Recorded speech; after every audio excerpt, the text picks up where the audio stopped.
இந்த ஸ்டெப்பில் நம்ம பார்ப்போம் எவ்வாறு நம்மளுடைய கணினிக்கு வெப் சேவரை தற்போதைக்கு இயங்க வைப்பது அப்படிங்கன்னு பார்க்கலாம். இதற்கு நம்ம பயன்படுத்துவது XAMPP என்ற அப்ளிகேஷன். இந்த XAMPP என்ற அப்ளிகேஷனை நம்ம கணினிக்கு இன்ஸ்டால் பண்ணிய பிறகு இதை நம்ம வெப் சேவராக தொழிற்பாட்டில் இயங்க வைக்க முடியும். ஆகவே இதற்கான ஒர்க்ஷாப் ஃபோல்டரை உங்களோட டிஸ்கிரிப்ஷன்லேருந்து நீங்கள் எடுத்துக்கொள்ளலாம். இந்த லிங்க் மூலமாக நீங்கள் கூகுள் டிரைவ் ஓப்பன் பண்ணிக்கொள்ள முடியுமாக இருக்கும்.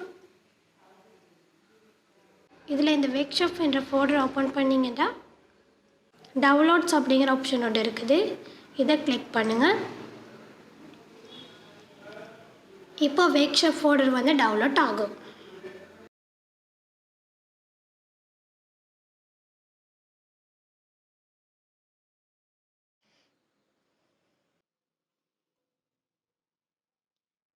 இப்போ ஒர்க்ஷாப் ஃபோல்டர் டவுன்லோட் ஆகிட்டது. இப்போ இதை நம்ம டபுள் கிளிக் பண்ணி ஓப்பன் பண்ணி கொள்ளலாம். இப்போது டவுன்லோட் பண்ணி எடுத்த இந்த ஒர்க்ஷாப் ஃபோல்டரை ஓப்பன் பண்ண வேண்டாம். இது ஒரு சிப் ஃபைலாக தான் காணப்படுது. ஆகவே இதை நம்ம ரைட் கிளிக் பண்ணி எக்ஸ்ட்ராக்ட் ஃபைல் ஒன்று எடுத்துக்கொள்வோம்.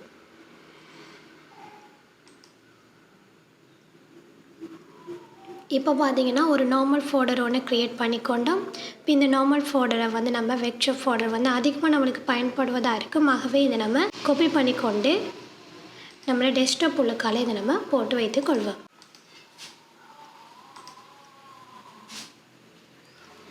இதை நம்ம டெஸ்க்டாப் உள்ளுக்காலே முன்பக்கத்தில் போட்டு வைத்துக்கொள்வோம். இப்போ இதை டபுள் கிளிக் பண்ணி ஓப்பன் பண்ணிக்கொள்ளலாம். இது பார்த்தீங்கன்னா செஷன் 1, செஷன் 2, செஷன் 3 சாஃப்ட்வேர் என்ற பிரிவுகளை கொண்ட ஒரு ஃபோல்டர்ஸ் அமைக்கப்பட்டிருக்கு. இதில் இப்போதைக்கு நம்ம சாஃப்ட்வேர் என்ற ஃபோல்டர் ஓப்பன் பண்ண வேண்டாம். முதலாவதாக இந்த XAMPP வெர்ஷனை நம்ம டபுள் கிளிக் பண்ணி ஓப்பன் பண்ணிக்கொள்ளலாம்.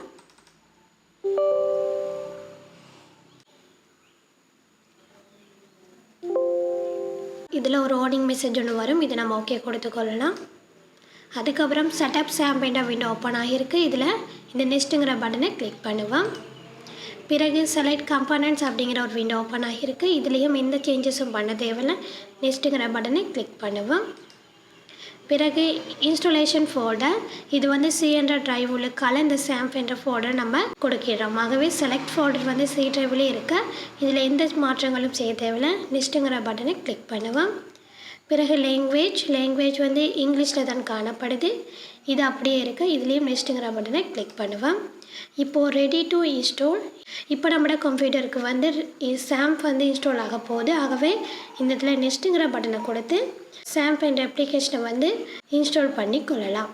இது நம்மளோட மெஷினோட வேகத்தை பொறுத்து XAMPP சீக்கிரம் இன்ஸ்டால் ஆகி முடியும்.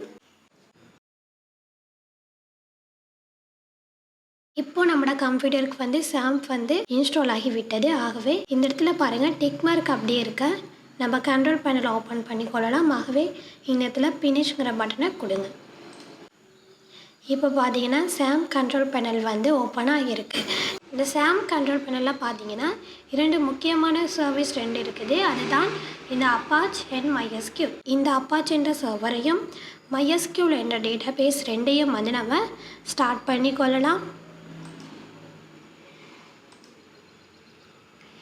இதில் நம்ம ஸ்டார்ட் பண்ணும்போது பார்த்தீங்கன்னா க்ரீன் கலரில் ஹைலைட் ஆகி காணப்படணும்.